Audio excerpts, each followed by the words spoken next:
O nosso objetivo principal, quando começarmos a nossa aprendizagem, é interiorizar o processo e conseguir que os nossos gestos sejam fluidos e naturais. Se estão a começar, não se preocupem se o vosso fio é fino ou grosso ou para que servirá.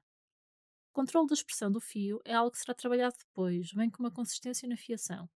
Para já, vamos concentrar-nos em aprender a fiar com o fuso em suspensão. Primeiro, vamos ver como posicionar corretamente as nossas mãos para começar a fiar.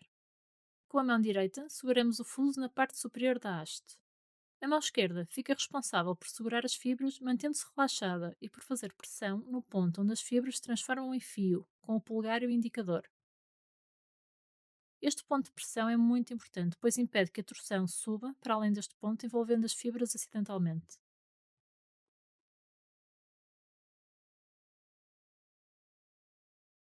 Começamos por colocar o fuso a girar no sentido horário. Colocamos-lo a girar como um peão, deixando suspenso pelo fio.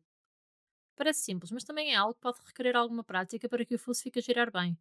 Depois de colocarmos o fuso a girar, a mão direita move-se imediatamente para junto à mão esquerda para estirar as fibras. O polegar esquerdo, que estava bem fechado, agora abre-se e a mão direita vai puxar gentilmente as fibras que quer transformar em fio.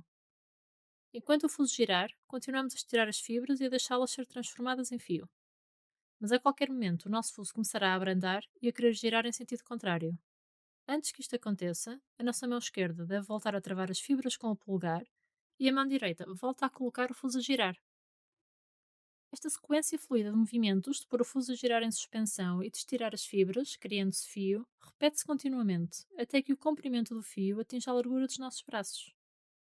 Nesse momento, temos de parar e armazenar o fio. Mantendo o fio esticado entre os dois braços, vamos libertá-lo do gancho do fuso e vamos começar a enrolá-lo na haste.